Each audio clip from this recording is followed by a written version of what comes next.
ये है नाम वाली अभिक्रियाएं। पहला शेडमेयर अभिक्रिया। प्राथमिक इमीन को नाइट्रस अम्ल, जिसको हम सोडियम नाइट्रेट और HCl का मिश्रण मानते हैं, वो नाइट्रस अम्ल होता है, के साथ अभिकृत करने से बेंजीन डाइज़ोनियम क्लोराइड बनता है। और ताज़ा बने बेंजीन डाइज़ोनियम क्लोराइड में क्यूप्रस क्लोराइड या क्यूप्रस ब्रोमाइड मिलाने से एरिल क्लोराइड या एरिल ब्रोमाइड बनता है। ये देखिए, हमने लिया एनिलीन, फिर नाइट्रस अम्ल जो कि सोडियम नाइट्राइट HCl का मिश्रण है, 273 से 278 केल्विन ताप पर गर्म करते हैं, बेंजीन डाइज़ोनियम क्लोराइड बनता है। ये इतना जो है डाइज़ोटीकरण भी कहलाता है। और कॉपर का जो क्यूप्रस क्लोराइड और हाइड्रोक्लोरिक अम्ल के मिश्रण के साथ जब इसको अभिकृत करते हैं बेंजीन डाइज़ोनियम क्लोराइड को, तो यहाँ पे अगर यहाँ पे हम HCl के साथ में क्यूप्रस क्लोराइड लें तो हेलोबेंजीन बनेगा, अगर ब्रोमाइड लें तो ब्रोमोबेंजीन बनता है। ये इस प्रकार से देखिए, दूसरा उदाहरण में हमने क्यूप्रस ब्रोमाइड के साथ हाइड्रोजन ब्रोमाइड लिया तो यहाँ पे ब्रोमोबेंजीन बना। गाटरमान अभिक्रिया। ताज़ा बने बेंजीन डाइज़ोनियम लवण में कॉपर धातु के रूप में लेंगे यहाँ पे, और हेलोजन अम्ल जो कि HCl HBr कुछ भी हो सकता है से मिलाने से एरिल हैलाइड बनता है। तो HCl लेंगे तो फ्लोरोबेंजीन बनेगा, HBr लेंगे तो ब्रोमोबेंजीन बनेगा, लेकिन यहाँ कॉपर धातु की उपस्थिति में होता है, जबकि वहाँ पे क्यूप्रस क्लोराइड या ब्रोमाइड लिया जाता था, क्यूप्रस हैलाइड लिया जाता था।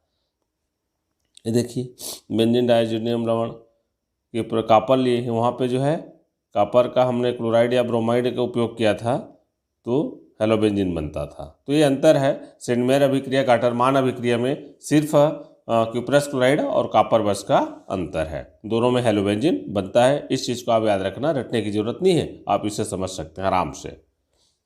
फिर है फिंकेलस्टाइन अभिक्रिया। तो जब एल्किल हैलाइड या क्लोराइड या ब्रोमाइड, एल्किल हैलाइड के रूप में हम क्लोराइड या ब्रोमाइड को लेते हैं कि क्रिया शुष्क एसीटोन की उपस्थिति में सोडियम आयोडाइड से की जाती है तो एल्किल आयोडाइड बनता है। याद रखेंगे, फिंकेलस्टाइन अभिक्रिया में एल्किल आयोडाइड बनता है। ये देखिए, RX Na सोडियम आयोडाइड शुष्क एसीटोन की उपस्थिति में एल्किल हैलाइड बना रहा है ना। और यहाँ पे जो एक के स्थान पर आप क्लोराइड या ब्रोमाइड ले सकते हैं। ये उदाहरण है, यहाँ पे हमने लिया है 3 कार्बन वाला प्रोपिल क्लोराइड, तो प्रोपिल आयोडाइड बनेगा।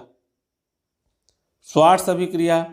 जब एल्किल हैलाइड जिसमें भी क्लोराइड या ब्रोमाइड का उपयोग करेंगे की क्रिया, ये सिल्वर फ्लोराइड या mercurous fluoride, cobalt fluoride, antimony fluoride, कोई भी इसमें से ले सकते हैं आप, तो उससे क्रिया कराएंगे तो एल्किल फ्लोराइड बनेगा, क्योंकि सब में फ्लोराइड है।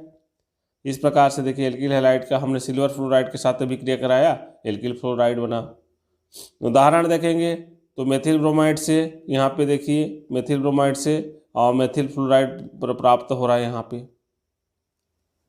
हुल्सडीकर विधि। कार्बोक्सिलिक अम्ल के सिल्वर लवण की अभिक्रिया कार्बन टेट्राक्लोराइड की उपस्थिति में ब्रोमीन से कराने पर एल्किल हैलाइड प्राप्त होती है।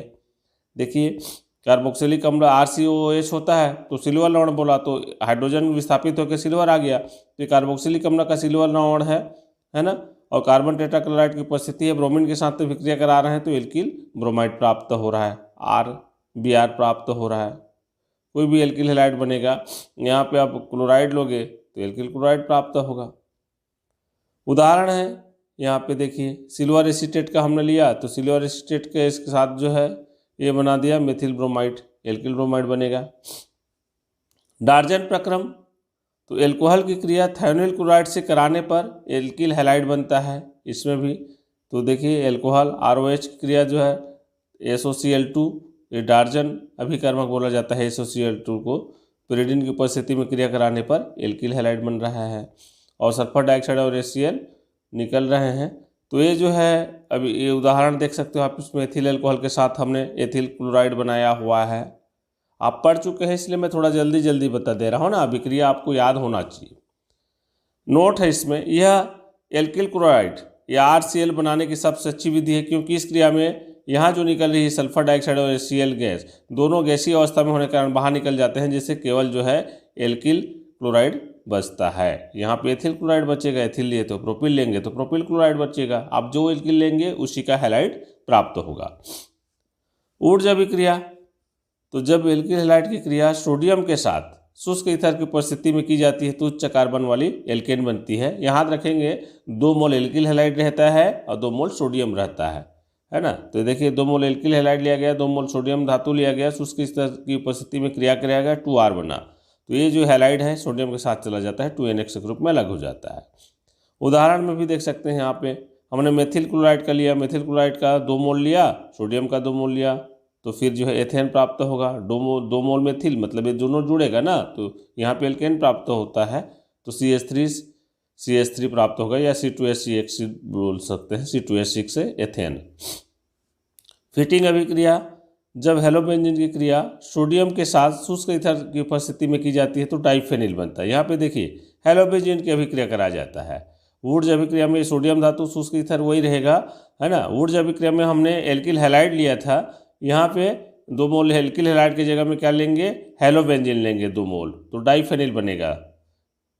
ठीक है, ये उदाहरण देखिए, 2 मोल बेंजिल हैलाइड लिया, सोडियम धातु था, शुष्क ईथर की उपस्थिति में विक्रिया हुआ, डाइफेनिल बना, C6H5 एक साथ जो है सोडियम के साथ चला जाता है। अब ऊर्जा फिटिंग अभिक्रिया, ये तीनों एक दूसरे से मिलते जुलते अभिक्रिया है, थोड़ा थोड़ा अंतर है, ध्यान देंगे।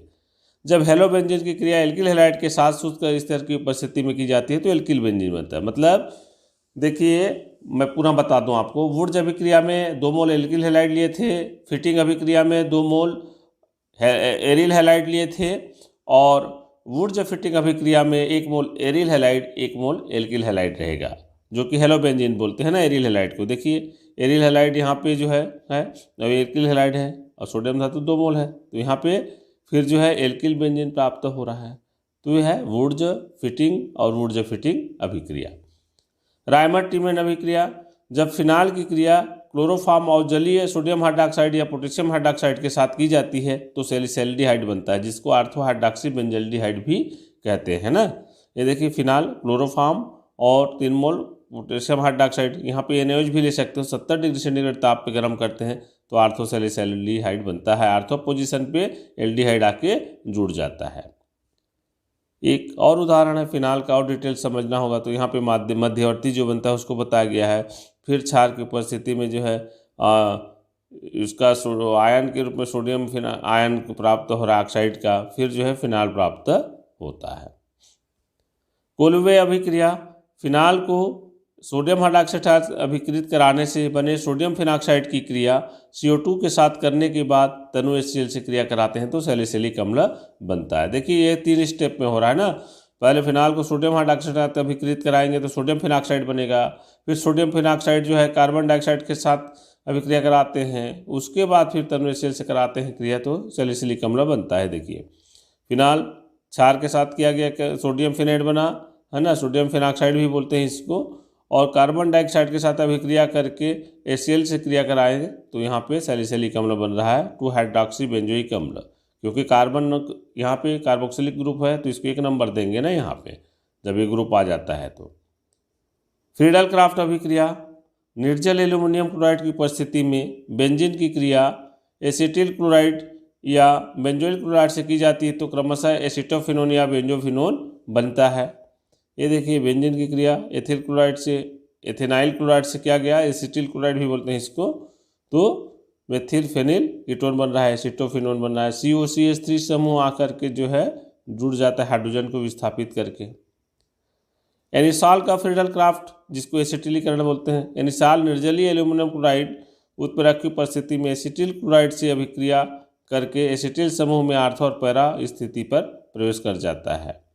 तो एसिटिल समूह आर्थो और पैरा दोनों में प्रवेश करेगा। तो एनिसॉल है, एसिटिल क्लोराइड है, निर्जलीय एल्यूमिनियम क्लोराइड की उपस्थिति में देखिए आर्थो पे है ना। ये जो है एसिटिल क्लोराइड का जो हम देख रहे हैं एसिटिल समूह COCH3 और COCH3 पैरा, तो आर्थो और पैरा दोनों में जो है प्रवेश कर जाता है, लेकिन पैरा वाला जो है मुख्य उत्पाद होता है।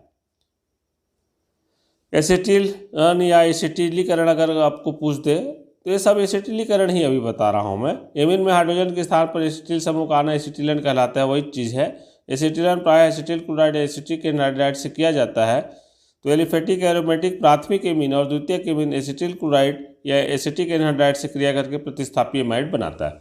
आपके सिलेबस में बहुत सारे यौगिकों का जो है एसिटिलीकरण दिया है, आप जो चाहे जिसको देखना चाहे लिख सकते हैं। उदाहरण में यहाँ एमीन का हम ले रहे हैं, तो प्राइमरी एमीन एसिड क्लोराइड से क्रिया करके सब्स्टिट्यूटेड एमाइड बना देता है, ठीक है। और फिर जो है उदाहरण में देखें हम मेथिल एमीन का एसिटिल क्लोराइड के साथ में, तो एन मेथिल एसिटामाइड बनाता है। फिर है रोजेनमुड अपचयन अभिक्रिया। एसिड क्लोराइड के उबलते जाइलिन युक्त विलयन में पैलेडियम तथा वेरियम सल्फेट की उपस्थिति में हाइड्रोजन द्वारा अपचयन से एल्डिहाइड बनता है। ये देखिए एसिड क्लोराइड है, हाइड्रोजन द्वारा अपचयन कराया जा रहा है, उबलते जाइलिन युक्त विलयन में बना हुआ पैलेडियम वेरियम सल्फेट की उपस्थिति में ना, तो एल्डिहाइड बन रहा है RCHO। एग्जाम्पल है एसिटिल क्लोराइड का हमने लिया पे, है ना, ये H2 से एसिटल्डिहाइड बन गया। इसी प्रकार से बेंजाइल क्लोराइड से बेंजल्डिहाइड प्राप्त होता है। तो रोजेनमुड अपचयन में संतृप्त असंतृप्त कहने का मतलब जो है इसमें जो है एलिफैटिक और एरोमेटिक दोनों प्रकार के एल्डिहाइड बनते हैं। स्टीफेन अभिक्रिया, जब साइनाइड जिसको नाइट्राइड बोलते हैं का अपचयन स्टेनस क्लोराइड और सांद्र HCl की उपस्थिति में किया जाता है, तो एल्डिमीन बनता है माध्यमिक उत्पाद के रूप में, और इसका जल अपघटन करने से एल्डिहाइड बनता है। ये देखिए RCNA है ना, नाइट्राइल है, SnCl2 स्टेनस क्लोराइड और HCl का हमने मिश्रण लिया तो एक माध्यमिक उत्पाद बना एल्डिमीन, जो कि जल अपघटन के द्वारा एल्डिहाइड देता है। ये उदाहरण है मेथिल साइनाइड से यहाँ पे एसिटल्डिहाइड प्राप्त होगा। नोट है वैकल्पिक अभिक्रिया में साइनाइड की अभिक्रिया DIBAL H से किया जाता है। मतलब DIBAL मतलब होता है, D का मतलब डाई, I का मतलब आयसो, B का मतलब ब्यूटिल, A का एल्यूमिनियम, है ना, और H का मतलब हाइड्राइड। तो डाई आयसो ब्यूटिल एल्यूमिनियम हाइड्राइड से करते हैं तो भी एल्डिहाइड बनता है। जैसे ये देखिए एल्केसाइड, अब यहाँ भी एल्डिहाइड प्राप्त हो रहा है। इटार्ड अभिक्रिया, जब टॉल्यूइन का ऑक्सीकरण क्रोमिल क्लोराइड और जल से किया जाता है तो बेंजल्डिहाइड बनता है। देखिए टॉल्यूइन है, टॉल्यूइन का क्रोमिल क्लोराइड की उपस्थिति में जो है हमने अभिक्रिया कराया तो माध्यमिक उत्पाद क्रोमियम कॉम्प्लेक्स बना, जो कि हाइड्रोलिसिस द्वारा जो है बेंजोएल्डिहाइड में परिवर्तित हो जाता है। तो इटार्ड अभिक्रिया जो है टॉल्यूइन से बेंजल्डिहाइड प्राप्त करने की विधि है। गटरमान कोश अभिक्रिया, जब बेंजीन की क्रिया कार्बन मोनोऑक्साइड के साथ HCl और निर्जल एल्यूमिनियम क्लोराइड की उपस्थिति में की जाती है तो बेंजल्डिहाइड बनता है। देख सकते हैं बेंजीन है और कार्बन मोनोऑक्साइड HCl का मिश्रण है, निर्जल एल्यूमिनियम क्लोराइड लिया गया है, बेंजल्डिहाइड प्राप्त हो रहा है। क्लीमेंसन अपचयन, इसमें हाइड्रोकार्बन में अपचयन होता है, एल्केन प्राप्त होगा। तो कार्बोनिल यौगिक, जो कार्बोनिल यौगिक है जैसे एल्डिहाइड है, कीटोन है, जिंक अमलगम और सांद्र HCl उत्प्रेरक की उपस्थिति में एल्केन में अपचयित हो जाता है और इस क्रिया में CO समूह CH2 समूह में बदल जाता है। याद रखने के लिए है वो। तो देखिए यहाँ पे कार्बोनिल समूह, इसके एल्डिहाइड या कीटोन ले सकते हो आप इसमें, तो इसका अपचयन कर रहा जा रहा है जिंक हाइड्रोजन मतलब जिंक अमलगम और सांद्र HCl की उपस्थिति में, तो ये जो है एल्केन में अपचयित हो जाता है। एक उदाहरण से क्लियर हो जाएगा। यहाँ पे ये कीटोन के लिए दिया गया है, उसी प्रकार से ये जो CO ग्रुप है CH2 में परिवर्तित हो जाएगा ना, ऑक्सीजन निकल जाता है और H2 आ जाता है उसकी जगह में।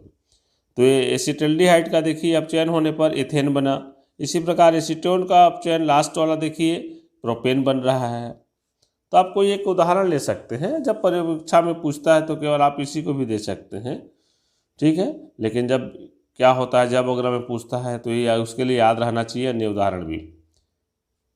वोल्फ किस्नर अपचयन, हाइड्रोकार्बन में इसमें भी अपचयन होता है। जब कार्बोनिल यौगिक के हाइड्रोजन व्युत्पन्नों को एथिलीन ग्लाइकॉल और KOH के साथ गर्म करते हैं तो एल्केन बनती है। देखिए कार्बोनिल का हाइड्रोजन के साथ क्रिया कराया गया तो यहाँ पे हाइड्रोजन बनता है माध्यमिक उत्पाद, फिर जो है ग्लिसरॉल की उपस्थिति में और क्षारीय ग्लिसरॉल की उपस्थिति में एल्केन प्राप्त होगा। तो ये उदाहरण है यहाँ पे हमने लिया है, देख सकते हैं आप। एसिटल्डिहाइड से यहाँ पे एथेन प्राप्त हो रहा है। हैलोफॉर्म अभिक्रिया, सक्रिय मेथिल संयुक्त एल्डिहाइड और कीटोन हैलोजन और क्षार से क्रिया करके हैलोफॉर्म बनाते हैं। हैलोजन और क्षार से क्रिया करेगा एल्डिहाइड और कीटोन जो है। यहाँ पे हमने एसिटल्डिहाइड का लिया है उदाहरण, देखिए क्षार से और यहाँ हैलोजन के रूप में आयोडीन लिया गया है तो आयोडोफार्मा बनता है। बाकी सह उत्पाद हैं तो मेन तो आयोडोफार्मा है। एल्डोल संघनन, तो अल्फा हाइड्रोजन परमाणु युक्त एल्डिहाइड और कीटोन के दो अणु तनु क्षार जैसे सोडियम हाइड्रॉक्साइड या बेरियम हाइड्रॉक्साइड की उपस्थिति में संघनित होकर बीटा हाइड्रॉक्सी एल्डिहाइड एल्डोल या बीटा हाइड्रॉक्सी कीटोन, जिसको कीटोल बोलते हैं, आप कीटोन लोगे तो कीटोल देगा, है ना। तो इस प्रकार की देता है अभिक्रिया। तो सबसे पहले हमने लिया एसिटेल्डिहाइड का, एसिटेल्डिहाइड का 2 मोल लिया, 2 मोल लेने से देखिए 3 हाइड्रॉक्सी ब्यूटेनल माने एल्डोल बना बीटा हाइड्रॉक्सी ब्यूटेनल। इसी प्रकार से अगर कीटोन लें तो यहाँ पे हमने प्रोपेनोन लिया हुआ है 3 कार्बन वाला, तो प्रोपेनोन लेने से जो है यहाँ पे 4 हाइड्रॉक्सी 4 मेथिल पेंटेन 2 ओन प्राप्त हो रहा है, बीटा हाइड्रॉक्सी कीटोन यहाँ प्राप्त हो रहा है। तो एल्डिहाइड से बीटा हाइड्रॉक्सी एल्डिहाइड या एल्डोल बोलते हैं उसको, बीटा कीटोन से बीटा हाइड्रॉक्सी कीटोन या कीटोल प्राप्त होगा। लेकिन याद रखेंगे आप अल्फा हाइड्रोजन परमाणु युक्त एल्डिहाइड या कीटोन होना चाहिए दोनों जो है जब संघनन होता है। तो कैनिजारो अभिक्रिया, अल्फा हाइड्रोजन परमाणु विहीन 2 समान एल्डिहाइड सांद्र क्षार या KOH की उपस्थिति से कार्बोक्सिलिक अम्ल के लवण और एल्कोहल बनाते हैं। देखिए अगर अल्फा हाइड्रोजन परमाणु नहीं रहेगा वैसा वाला 2 समान एल्डिहाइड जैसे फॉर्मेल्डिहाइड को लेंगे तो कार्बोक्सिलिक अम्ल के लवण और एल्कोहल बनता है, ठीक है। तो इसमें याद रखना, इसमें एल्डिहाइड के एक अणु अम्ल में ऑक्सीकृत होता है, दूसरा अणु एल्कोहल में अपचित होता है, अर्थात ये रिडॉक्स अभिक्रिया है, इसमें ऑक्सीकरण अपचयन दोनों होता है। उदाहरण में आपको समझ में आ जाएगा। देखिए 2 मोल फॉर्मेल्डिहाइड लिया गया जिसमें अल्फा हाइड्रोजन परमाणु नहीं होता है, सांद्र क्षार की परिस्थिति में सोडियम फॉर्मेट बना दिया जिसको हमने बोला था कार्बोक्सिलिक अम्ल के लवण में परिवर्तित होता है करके, और दूसरा एल्कोहल तो मेथिल एल्कोहल बनता है। ये बेंजल्डिहाइड का हमने उदाहरण लिया 2 मोल, इसमें भी अल्फा हाइड्रोजन परमाणु नहीं होता है तो इससे सोडियम बेंजुएट और फेनिल एल्कोहल प्राप्त होता है। क्रॉस कैनिजारो अभिक्रिया, अल्फा हाइड्रोजन परमाणु विहीन 2 असमान एल्डिहाइड सांद्र क्षार के साथ क्रिया करके कार्बोक्सिलिक अम्ल के लवण और बेंजील एल्कोहल बनाता है। उसमें हमने समान एल्डिहाइड लिया था, एलिफेटिक का एलिफेटिक, एरोमेटिक का एरोमेटिक। इसमें जो है एक एल्डिहाइड एलिफेटिक रहेगा, दूसरा एरोमेटिक रहेगा, है ना, और ये भी रेडॉक्स अभिक्रिया का उदाहरण है। तो देखिए यहाँ पे हमने बेंजल्डिहाइड एरोमेटिक एल्डिहाइड लिया, फॉर्मेल्डिहाइड एलिफेटिक एल्डिहाइड लिया, सांद्र क्षार की उपस्थिति में बना दिया बेंजील एल्कोहल, एक एल्कोहल बनेगा, दूसरा जो है सोडियम मेथेनोएट बना दिया। टिसेनको अभिक्रिया कैनिजारो अभिक्रिया का बदला ही रूप है ना, ये आपको याद करने के लिए यहाँ पे मैं लिख दिया हूँ। इसमें क्या होता है, सभी एल्डिहाइड जितने भी एल्डिहाइड है एल्यूमिनियम एथॉक्साइड के साथ गर्म करने पर एस्टर देते हैं। तो टिसेनको अभिक्रिया में आप लिख सकते हो एल्डिहाइड एल्यूमिनियम एथॉक्साइड के साथ गर्म करने पर एस्टर देते हैं। ये एल्डिहाइड है, देखिए 2 मोल हमने एल्डिहाइड लिया, एल्यूमिनियम एथॉक्साइड की उपस्थिति में एस्टर बना रहा है, ठीक है। इसी प्रकार एसिटेल्डिहाइड का उदाहरण लिया, 2 मोल एसिटेल्डिहाइड का, तो यहाँ पे जो है भी एस्टर प्राप्त हो रहा है, एथिल एसीटेट प्राप्त हो रहा है। स्मेट अभिक्रिया, सांद्र सल्फ्यूरिक अम्ल की उपस्थिति में कार्बोक्सिलिक अम्ल की क्रिया हाइड्रोजोलिक अम्ल से कराने पर प्राथमिक एमीन बनता है। देखिए कार्बोक्सिलिक अम्ल की क्रिया हाइड्रोजोलिक अम्ल से N3H से कराया सांद्र H2SO4 की उपस्थिति में तो एमीन प्राप्त हो रहा है। हेल फोलार्ड जेलेंस की अभिक्रिया जो कि HVZ के नाम से जाना जाता है, पूरा नाम लिख करके अभिक्रिया समझाई करके भी आ सकता है। तो वे कार्बोक्सिलिक अम्ल जिनके अल्फा कार्बन पर हाइड्रोजन परमाणु होता है, मतलब अल्फा हाइड्रोजन युक्त कार्बोक्सिलिक अम्ल आप लिख सकते हो इतने को, वो लाल फास्फोरस की उपस्थिति में हैलाइड Cl2 या ब्रोमाइड से क्रिया करके अल्फा हैलो कार्बोक्सिलिक अम्ल देते हैं। देखिए यहाँ पे हमने लिया है अल्फा कार्बन युक्त अल्फा हाइड्रोजन युक्त है ना, अल्फा कार्बन पर हाइड्रोजन है आप देख रहे हो, तो लाल फास्फोरस की उपस्थिति में जो है ये अल्फा हैलो कार्बोक्सिलिक अम्ल बनाता है। Cl रहेगा तो अल्फा क्लोरो हो जाएगा, Br रहेगा तो अल्फा ब्रोमो हो जाएगा कार्बोक्सिलिक एसिड का नाम, ठीक है। फिर हाफमैन विधि जो अमोनिया अपघटन के नाम से जाना जाता है, दोनों तरीका से पूछा जाता है अमोनिया अपघटन किसे कहते हैं। तो एल्किल हैलाइड को अमोनिया के जलीय एल्कोहली विलयन के साथ एक बंद नली में 373 केल्विन पर गर्म करने से प्राथमिक द्वितीयक एमीन और चतुष्क अमोनियम लवण बनते हैं। यह क्रिया अमोनिया अपघटन कहलाता है, क्योंकि अमोनिया का अपघटन होते जाता है और एल्किल हैलाइड की मात्रा बढ़ती जाती है। तो देखिए RH है, अमोनिया लिए थे तो यहाँ पे H1 से निकल गया, प्राथमिक एमीन बना, फिर जो है एल्किल हैलाइड की मात्रा हमने लिया, माने एल्किल हैलाइड की मात्रा बढ़ा दिए तो द्वितीयक एमीन प्राप्त हुआ। फिर एल्किल हैलाइड लिए, एल्किल हैलाइड की मात्रा बढ़ गया, तृतीयक एमीन प्राप्त होगा। फिर एल्किल हैलाइड की मात्रा बढ़ा दिए तो यहाँ पे जो है अमोनियम चतुर्थक लवण बन गया। तो ये अमोनिया अपघटन कहलाता है, अमोनिया का अपघटन होते जाता है।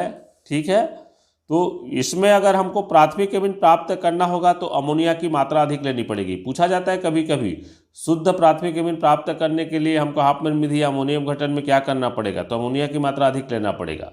ठीक है, और द्वितीयक तृतीयक एमीन ज़्यादा प्राप्त करना है तो एल्किल हैलाइड की मात्रा बढ़ाना पड़ेगा। नोट लिख दिया हमें, अमोनिया को आधिक्य में लेने पर प्राथमिक एमीन बनता है, जबकि एल्किल हैलाइड को आधिक्य में लेने पर तृतीयक एमीन अधिक मात्रा में बनता है। मेंडियस अभिक्रिया, नाइट्राइल यौगिकों का अपचयन सोडियम धातु की उपस्थिति में अल्कोहली विलयन के साथ करने पर एमीन बनता है। तो देखिए एल्किल साइनाइड या नाइट्राइल यौगिक का अपचयन हो रहा है सोडियम में अल्कोहल की उपस्थिति में, तो एमीन बन रहा है RCH2NH2। अन्य अपचायक के रूप में इसमें हम ले सकते हैं सोडियम बोरोहाइड्राइड या एल्युमिनियम क्लोराइड, निकल या hydrogen, lithium aluminium hydride, B2S6THF, ये इनका मिश्रण, ये भी अपचायक के रूप में ले सकते हैं ना। लेकिन मेंडियस अभिक्रिया की बात करते हैं तो हम एल्कोहली सोडियम धातु के विलयन का उपयोग करते हैं। इस विधि में एनिलीन नहीं बनता है, एनिलीन नहीं बनेगा। और एल्किल साइनाइड का अपचयन अगर स्टेनस क्लोराइड और HCl की उपस्थिति में कराया जाए तो स्टीफेन अभिक्रिया होता है। स्टीफेन अभिक्रिया पढ़े ना नाइट्राइल यौगिकों का अपचयन में, तो यहाँ पे अगर सोडियम या अल्कोहल के जगह में हम ले लें स्टेनस क्लोराइड या HCl, स्टेनस क्लोराइड और HCl का मिश्रण लेंगे तो स्टीफेन अभिक्रिया कहलाएगा। अंतर रखना मेंडियस अभिक्रिया और स्टीफेन अभिक्रिया में। हाफमैन मस्टर्ड आयल अभिक्रिया, एलिफेटिक प्राथमिक एमीन को अल्कोहलिक कार्बन डाइसल्फाइड के साथ अभिक्रित करके मर्क्यूरी क्लोराइड के साथ गर्म करने पर एल्किल आइसोथायोसाइनेट बनता है, जिसका गंध जो है सरसों के तेल के समान होता है, सरसों तेल के समान, इसलिए इसको मस्टर्ड, माने सरसों होता है ना, उसी के नाम से बोला गया हाफमैन मस्टर्ड आयल अभिक्रिया। ये देखिए एमीन है, प्राथमिक एमीन है, अब एल्कोहलिक कार्बन डाइसल्फाइड का विलयन है ये, इसके साथ अभिक्रित करते हैं तो एक माध्यमिक उत्पाद बन रहा है। फिर इस माध्यमिक उत्पाद का हम मर्क्यूरी क्लोराइड के साथ अभिक्रिया करते हैं तो एल्किल आइसोथायोसाइनेट बनता है, जिसी की गंध जो है सरसों के समान होता है और ये मस्टर्ड आयल के समान गंध होने के कारण ये जो अभिक्रिया है इसको हाफमैन मस्टर्ड आयल अभिक्रिया कहते हैं। टिल्डेन अभिकर्मक, नाइट्रोसिल क्लोराइड पहले भी बता दिया था, फिर दोबारा आ गया, चलो कोई बात नहीं। प्राथमिक एरोमेटिक एमीन के साथ हमने लिया है, टिल्डेन अभिकर्मक से क्रिया करके एल्किल हैलाइड देता है ना। यहाँ पे एरोमेटिक हो गया, इसको एलिफेटिक लिख लेंगे, ये प्राथमिक एरोमेटिक है ना, एलिफेटिक कर लेंगे तो प्राथमिक एलिफेटिक एमीन नाइट्रोसिल क्लोराइड से एल्किल हैलाइड देता है। पहले जो लिखा हूँ आप उसको महत्व दीजिए। डाईएजोटीकरण, तो एरोमेटिक प्राथमिक एमीन या एनिलीन को नाइट्रस अम्ल से 0 से 5 डिग्री सेंटीग्रेड पर क्रिया कराने से बेंजीन डाइज़ोनियम क्लोराइड बनता है, इसे डाईएजोटीकरण कहते हैं। ये देखिए एनिलीन है और नाइट्रस अम्ल के साथ, नाइट्रस अम्ल बोलने से सोडियम नाइट्राइट और HCl का मिश्रण होता है ना, या HNO2 लिख सकते हो, 0 से 5 डिग्री सेंटीग्रेड पर बेंजीन डाइज़ोनियम क्लोराइड बनाता है। ये डाइज है, इस कारण जो है डाईएजोटीकरण बोलते हैं, डाइज बन रहा है इसमें, ठीक है ना। एस्टरीकरण, तो सांद्र HCl या सल्फ्यूरिक अम्ल की उपस्थिति में कार्बोक्सिलिक अम्ल और एल्कोहल की क्रिया से एस्टर बनता है। जैसे ये कार्बोक्सिलिक अम्ल है, ये एल्कोहल है, एस्टर बन रहा है, मधुर सुगंध होती है। इसको आप लोग प्रैक्टिकल में भी किए हैं, आप लोग कार्बोक्सिलिक समूह का टेस्ट जब करते हैं फंक्शनल ग्रुप में। तो एसिटिक एसिड और एथिल अल्कोहल की अभिक्रिया से एथिल एसीटेट बन रहा है। इसी प्रकार से बेंजोइक एसिड और एथिल अल्कोहल की अभिक्रिया जब करा रहे हैं तो जो है यहाँ पे एथिल बेंजोएट बन रहा है। और विकार्बोक्सिलिन या विकार्बोक्सिलीकरण किसको कहेंगे, तो जब कार्बोक्सिलिक अम्लों को सोडा लाइम होता है सोडियम हाइड्रोक्साइड और कैल्शियम ऑक्साइड का मिश्रण ना, तो जब कार्बोक्सिलिक अम्ल के लवण, कार्बोक्सिलिक अम्ल हो गया, कार्बोक्सिलिक अम्ल के लवण या सोडियम एसीटेट भी बोल सकते हो, को सोडा लाइम के साथ गर्म किया जाता है तो एल्केन बनता है और इस क्रिया में कम कार्बन परमाणु वाला प्राप्त होगा ना। तो ये देखिए RCON है ना, तो कार्बोक्सिलिक अम्ल के सोडियम लवण, तो यहाँ पे आप जब कार्बोक्सिलिक अम्ल को लिख दिया हूँ मैं, तो कुछ प्रिंट मिस्टेक है, कार्बोक्सिलिक अम्ल के सोडियम लवण लिखना को सोडा लाइम के साथ गर्म करने पर एल्केन प्राप्त होता है। ये देखिए हमने सोडियम एसीटेट का उदाहरण लिया, सोडियम हाइड्रोक्साइड बना, इस सोडियम हाइड्रोक्साइड बना तो सोडा लाइम के साथ क्रिया किया, मेथेन बना। ये क्या होता है जब सोडियम एसीटेट की क्रिया सोडा लाइम के साथ की जाती है करके भी पूछता है। नोट, फार्मिक अम्ल के सोडियम लवण से हाइड्रोजन गैस बनती है। विकार्बोक्सिलीकरण अभिक्रिया में अम्ल से एक कम कार्बन वाला एल्केन बनता है। अब आता है ग्रेवियल थैलेमाइड अभिक्रिया। थैलेमाइड को अल्कोहलिक एज विलयन के साथ गर्म करने से पोटेशियम थैलेमाइड बनता है, पहला स्टेप। दूसरा स्टेप में फिर पोटेशियम थैलेमाइड एल्किल हैलाइड से क्रिया करके एल्किल थैलामाइड बनाता है, दूसरा स्टेप। तीसरा स्टेप में फिर एल्किल थैलामाइड का अम्लीय माध्यम में जलावघटन करते हैं तो प्राथमिक एमीन प्राप्त होता है। तो 3 स्टेप में होता है ये। देखिए थैलेमाइड का अल्कोहलिक ओएच के साथ अभिक्रिया किया, पोटेशियम थैलेमाइड बना। फिर पोटेशियम थैलेमाइड का जो एल्किल हैलाइड के साथ अभिक्रिया कराया गया, यहाँ पे एथिल एथिल थैलेमाइड बना, माने पोटेशियम के स्थान पर एथिल समूह आ गया। फिर हाइड्रोलिसिस किया गया तो अम्लीय माध्यम में हाइड्रोलिसिस करने से ये जो है थैलिक एसिड बनता है, ठीक है, और यहाँ पे हमको जो है एमीन प्राप्त हो रहा है। तो ये हमारा मेन मकसद है प्राथमिक एमीन प्राप्त करने का। इस अभिक्रिया में एनिलीन प्राप्त नहीं कर सकते क्योंकि एनिलीन बनाने के लिए हेलोबेंजीन की आवश्यकता होगी। इस अनुनाद के कारण कार्बन के हैलोजन के मध्य द्विबंध आ जाते हैं जिससे नाभिक स्नेही प्रतिस्थापन अभिक्रिया नहीं होती। तो याद रखेंगे एनिलीन नहीं बनेगा ग्रेवियल थैलेमाइड अभिक्रिया में। हाफमैन ब्रोमाइड निम्नीकरण अभिक्रिया। एमाइड की क्रिया जब ब्रोमीन और क्षार के साथ, क्षार में NOH या KOH ले सकते हो, करने पर प्राथमिक एमीन बनता है। ये देखिए एमाइड लिया है हमने, फिर ब्रोमीन और क्षार लिया सोडियम हाइड्रोक्साइड, तो प्राथमिक एमीन प्राप्त हो रहा है। ये मुख्य उत्पाद है, बाकी तो सह उत्पाद हैं। उदाहरण में देखिए एसिटामाइड से मेथेनामाइड प्राप्त हो रहा है, मतलब एक कम कार्बन वाला प्राप्त हो रहा है, इसलिए ब्रोमाइड का निम्नीकरण हो रहा है। हाफमैन ब्रोमाइड निम्नीकरण बोल रहे हैं, माने एक कार्बन कम होता है तो एक कार्बन कम होता है, निम्न हो जाता है, निम्नीकरण होता है ना। इसमें प्रोपेनामाइड से एथेनामाइड प्राप्त हो रहा है, तो ज़्यादा कार्बन से कम कार्बन वाला, एक कम कार्बन वाला हाइड्रोकार्बन प्राप्त हो रहा है इसमें। इस क्रिया में कार्बन की संख्या कम होती है, अतः निम्नीकरण विधि भी कहते हैं। कार्बिल एमीन अभिक्रिया, आइसोसाइनाइड अभिक्रिया। तो प्राथमिक एमीन को क्लोरोफॉर्म तथा एल्कोहली पोटेशियम हाइड्रोक्साइड के साथ गर्म करने पर अति दुर्गंध युक्त पदार्थ आइसोसाइनाइड या कार्बिल एमीन बनता है। इसका भी आप लोग क्रियात्मक समूह परीक्षण करते हो स्कूल में, बहुत बेकार गंध महसूस किए होंगे। इसमें तो किसी किसी को चक्कर भी आ जाता है। ये देखिए प्राथमिक एमीन का अल्कोहल और क्षार के साथ क्रिया कराया गया, गर्म किया गया तो एल्किल आइसोसाइनाइड बना, एल्किल आइसोसाइनाइड बना, ठीक है। तो ये जो है बहुत ही जहरीली होती है।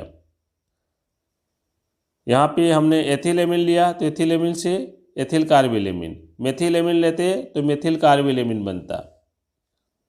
और एरोमेटिक में हमने एनिलीन का प्रयोग किया तो एनिलीन में फेनिल आइसोसाइनाइड बना, ठीक है। धन्यवाद आप सबको वीडियो देखने के लिए। अगर वीडियो पसंद आए तो लाइक शेयर सब्सक्राइब कर दीजिए। हाँ, पर मैं बता दूं 5 नंबर के सवाल अवश्य आपको पूछे जाएंगे। धन्यवाद।